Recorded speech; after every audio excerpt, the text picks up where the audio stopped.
Dude, is this shirt too wrinkly?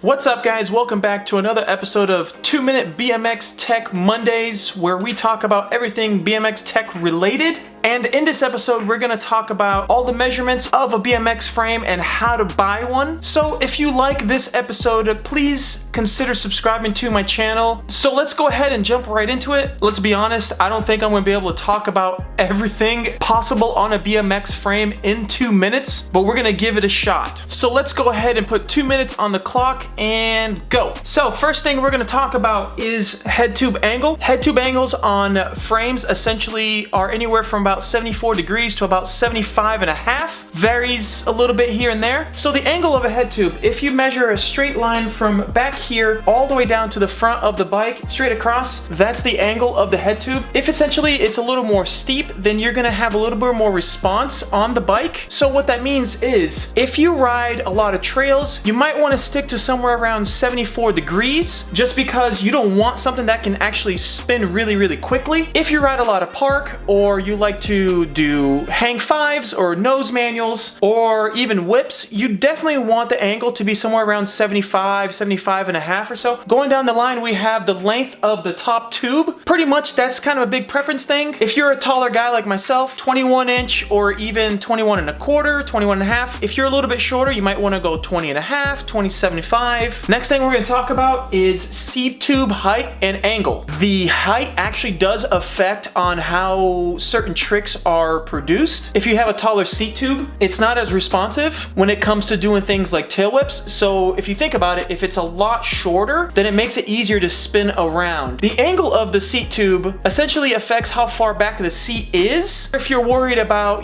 doing any bar spins and your knees hitting you or anything like that, you might want to bring it a little bit further back. Seat tube angles, I really don't look for very much personally. The height, I don't like something really short. I'm a really tall guy, but the angle, I've never really cared about. Personally, that's just me. Going down to the bottom bracket height, what that actually represents is if your bottom bracket is a lot lower, pretty much going towards the ground, then you're a lot more stable. A lot of guys that ride trails and whatnot, they actually prefer something like that. If you're a little bit taller up, it's not as stable for riding trails, but it does make it a lot more responsive when it comes to doing things like whips. And finally, we have the length of the chainstay. The length of the chainstay nowadays are anywhere from 13 inches to about 14 and a half. Just depends on what kind of purpose the frame is intended for. This particular frame is actually my old Sunday frame. It's a 14 and a half if I'm not mistaken. And the new Sunday Street Sweeper is actually a 13. That's major. Just like the head tube angle, to me, that is the biggest change when it comes to a bike and what to consider. When I first started riding this bike, it made it so much easier to manual than it did with this old frame. That also meant it was a lot easier to loop out. So I had to kind of adjust myself on how I was doing manuals, but I realized even when I was manually extremely slow, it was super easy. If you ride trails, you definitely want something longer, because obviously you don't want to loop out when you're riding. If you ride park or street, you definitely want something a little bit shorter, because it's going to make it a lot easier to pull back. I noticed when I was doing a lot of tricks like 270s and 360s this past week, that it made it a whole lot easier to spin around versus something that's a lot longer. And that's it, guys. I probably missed some stuff, so I apologize in advance, guys. I just wanted a quick guide because a lot of people don't look for everything on a frame. If you're one of those guys that are really picky, there's a really good link in the description below of a video that is closer to about 20 minutes long, getting really in depth. I just wanted to make a quick video for guys out there that are looking for a frame, that just want to find out the quick things, what they know, what they want to do. So I hope this video was helpful. If I missed anything, guys, please leave a comment below. But I think I covered all the basic things that guys usually look for when they're buying a frame. I hope it was helpful for you. Please hit that like button and subscribe to the channel. Again, thank you guys so much for watching, and I will see you next time. Peace.